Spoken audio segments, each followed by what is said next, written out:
Use It or Lose It, where I help you keep food out of the landfill and get every penny out of your food dollar.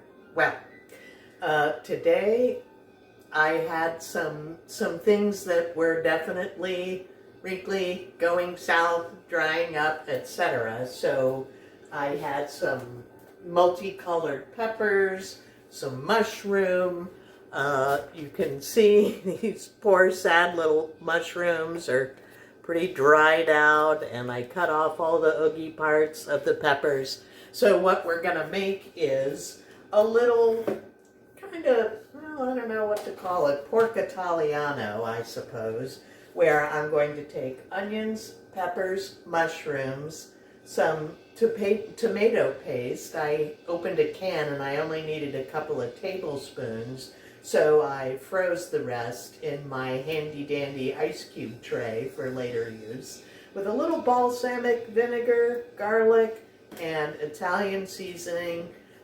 It's gonna be great. So I have my oil heating up, and what do I always say? Start with the aromatics. So we're gonna put in our onion.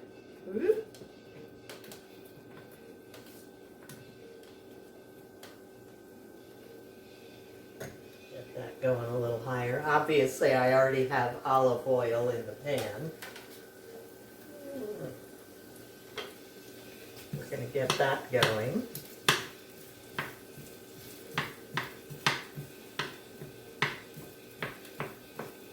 Probably should have started this before you started watching. So, tell you what I'm going to do, in the interest of time, is I will come back after I have added the peppers and mushrooms and we're ready for the pork. It was boneless pork loin chop that I just cut up into small pieces, probably about 3 ounces, because just meat.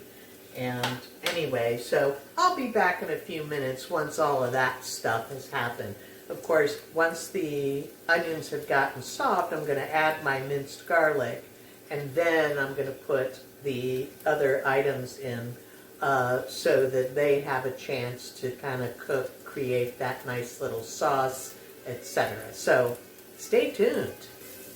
Okay, well, my peppers, onions, and garlic and mushrooms have been cooking for a few minutes. The nice thing about those kind of dried out mushrooms is, hey, guess what? They sort of reconstitute when in contact with the oil and the water being released from the peppers and onions. So now I'm ready to add my pork to the pan. So we're going to get that browned up. Also, I've already added salt and Italian seasoning because, you know, also coming in contact with heat and the oil activates the flavor of those Italian seasonings. So, you know, we're just going to let that pork brown up a bit, and then we're going to add that frozen tomato paste cube and balsamic vinegar, which is going to make the sauce to pull it all together. And everything will finish cooking with the sauce so that all the flavors melt. As you can see, this goes pretty fast. You know, that's one of the advantages of cutting things up into smaller pieces. Hey, they cook faster. So, just making sure that all my pieces get evenly browned. Make sure they're cooked enough before I put in the sauce.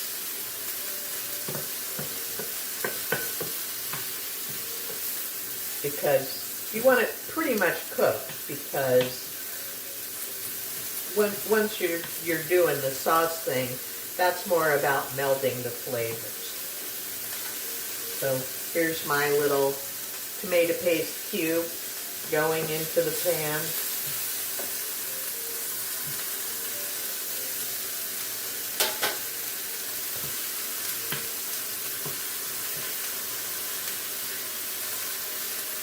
And of course, hey, what are we going to, you know, add to sort of melt the tomato paste? And my bright idea, balsamic vinegar. So that's going to add a touch of acid, which is always good, and balanced with some sweetness. so it pairs well with the tomato paste. Gives it a little oomph. Ooh, cooking a little too high there, because what you don't want is for your vinegar to become caramelized. That's not quite what we're going for today. So this is starting to come together. Oh, and it smells good too. That balsamic vinegar smell.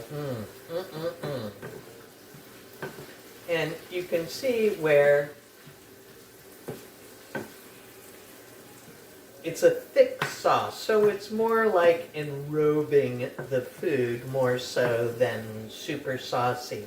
I would say you could serve this over noodles, zoodles, rice. I have some already cooked potato that I'm going to use as the base for this. Just because I already had it cooked and it's in there and it needs to get used up. Just like everything else in my fridge. So, well, I'm going to add just a little bit of water. You could also add red wine, white wine. But I think we have enough acid. So, just going to juice it up a little bit while I reheat those potatoes, and then we can plate it. I'm going to give it a little taste, because of course we should always taste our food while we're cooking, so we know if it needs anything. Something.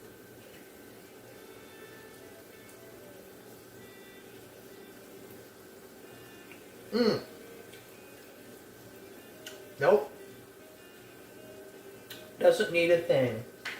The vinegar has given it a little bite, so I really don't need to add pepper.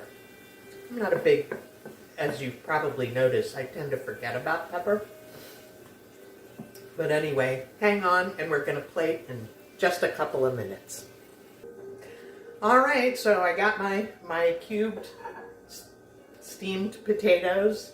We're going to put our stuff on top of that. So think of this kind of like a loaded potato, but with a twist. Just get that centered.